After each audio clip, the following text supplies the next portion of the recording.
Alright guys, this is Tacho here playing some Fire Emblem Heroes, and we're gonna go ahead and take on the new Grand Hero battle map versus Valter, the Dark Moonstone.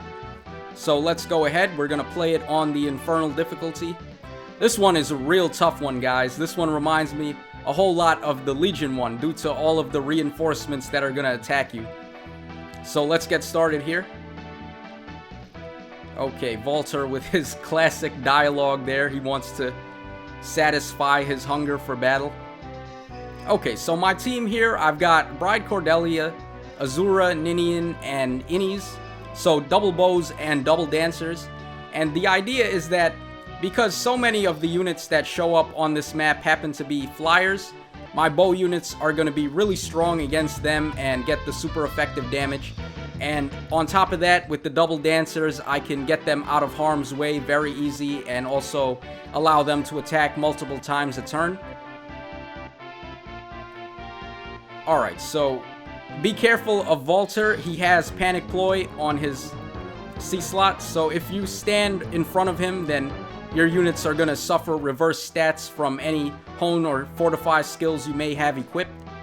And the red sword, the red armored unit there right next to Valter has the exact same thing. He's got Panic Ploy as well, and he is unique to this map. He only shows up on the Infernal difficulty. So try your very hardest not to stand in front of them if possible. It's not always easy to do, but if you can avoid it, then I would definitely recommend doing so. Alright, but anyway, I'm gonna probably dance on Cordelia there and get her out of the way. I had to actually record the map first and then record the audio afterwards because it's such a long map that I didn't want to do commentary and play the map at the same time, so we're doing the commentary afterwards. I actually surprised myself when I played this map because I beat it on the first try, and I have absolutely no idea how I managed to do that. This is probably the first Grand Hero battle map I beat on the first try in a long time. And the really interesting thing about that is this is such a hard map that I had no idea how I managed to pull that off. I just wish I was recording a completely blind run of this, but usually I don't because I can't beat them on the first try for the most part. Alright, Cordelia's gonna finish this guy off since she's gonna get Moonbow on the second hit. So we're gonna go ahead and do that. Okay, very nice. And Azura can kill this red mage in one shot. That's also very nice, so we'll do that. Okay, so I'm probably gonna get Cordelia out of the way because she's standing in front of Valter and I don't want her to get Panic Ployed like what just happened to Ninian there.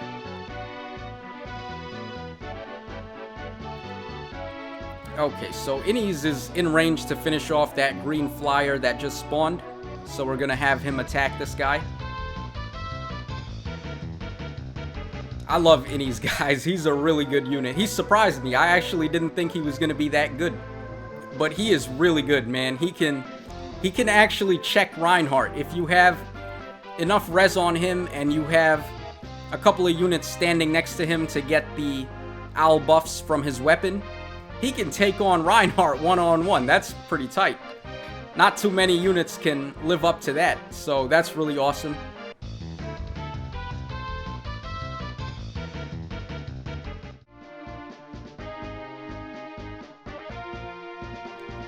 Alright, I'm gonna most likely wings Azura there, yup. And now Azura's gonna be able to get a counter hit on the red armor guy on the next turn.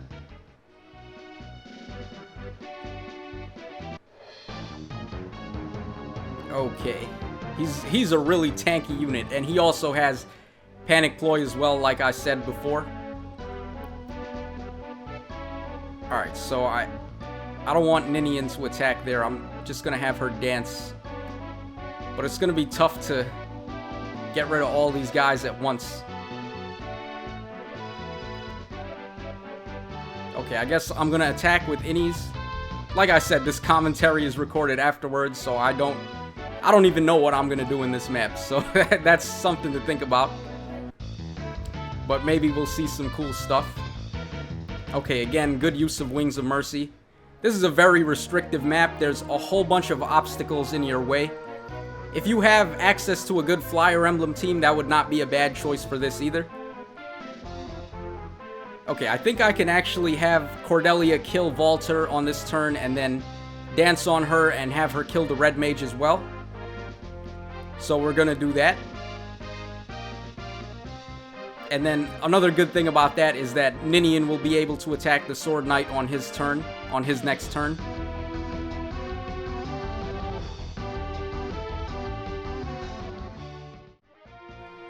So we're slowly just chipping away at that Knight guy.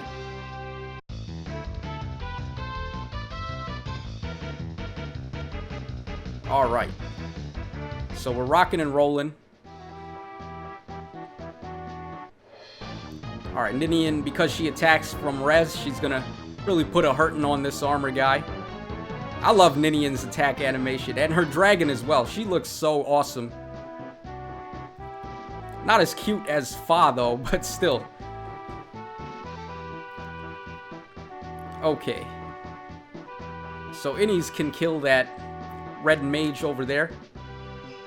And he'll probably be able to kill the axe dude as well, so we're gonna have Ninian attack the Sword Knight. Finish him off.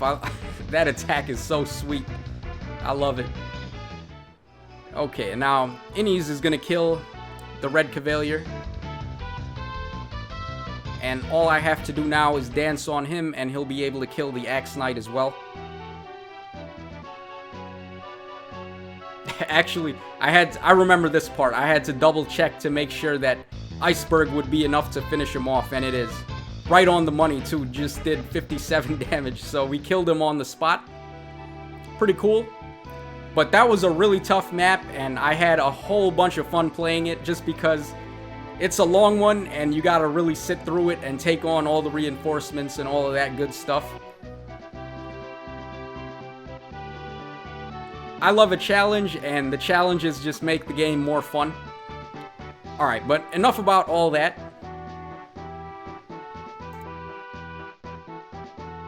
Alright, so let's go ahead and start talking about Valter now. The prize for all of our hard work and efforts there, and I gotta admit, this is quite a prize, guys. This just might be the best Grand Hero battle unit we've ever gotten, and I'm gonna explain why I think that in a second. So let's go ahead and start talking about his skills.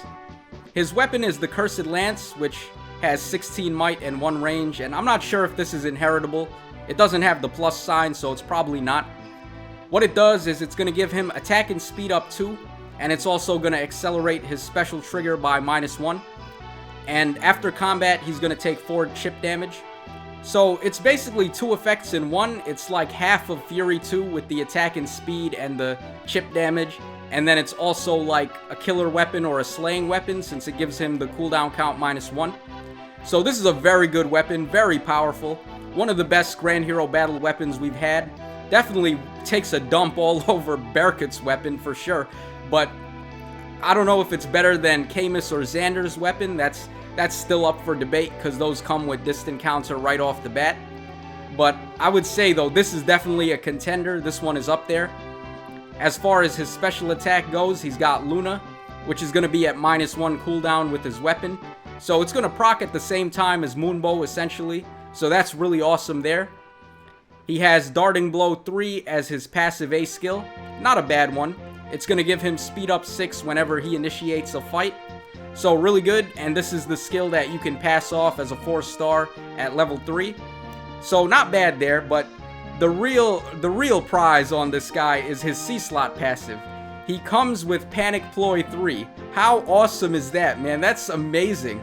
This is one of the most desirable skills for arena play, because it's gonna just destroy the Horse Emblem and the Flyer Emblem teams, since those teams rely so heavily on their passive buffs.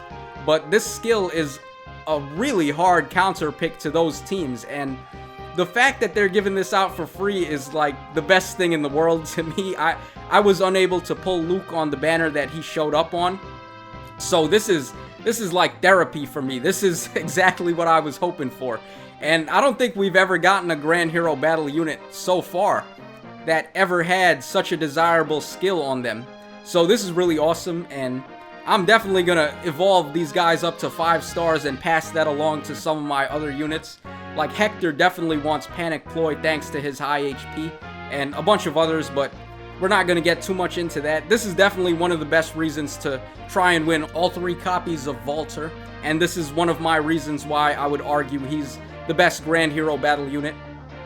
Okay, so let's go ahead and start talking about his stats now. He's got 42 HP, 32 attack, 31 speed, 34 defense, and 19 res. So he's got some pretty good stats. Of course, res is going to be his weak point, but that's not too big a deal. He's mainly going to be wanting to fight the melee type opponents, and he's going to be very good at that because he's basically at 34 attack and 33 speed just from his weapon, and then he's going to get +6 from darting blow, to +6 to speed from darting blow. And if you have him on the Flyer Emblem team, he's going to get the Flyer Emblem buffs, so that's +6 to all his stats. This guy is really good, man. I love this guy so much. He's got great artwork as well. Look at that art, man. That's some pretty good art. And another good thing about him is that because he's a flyer, you can have him fly over any obstacle. He's not going to be hindered by any sort of map gimmicks that may try to hinder his movement. And because of that, he can also help out your other team members. If you just give him skills like reposition, then he can really be helpful at positioning your units better and getting them across obstacles. So this guy is fantastic, one of the best Grand Hero battle units. In my opinion, he is the best one. So that's it for the video, guys. Hope you enjoyed it. This is your boy Tacho signing out, and as always, cheers, have a great day, and I hope to see you again next time.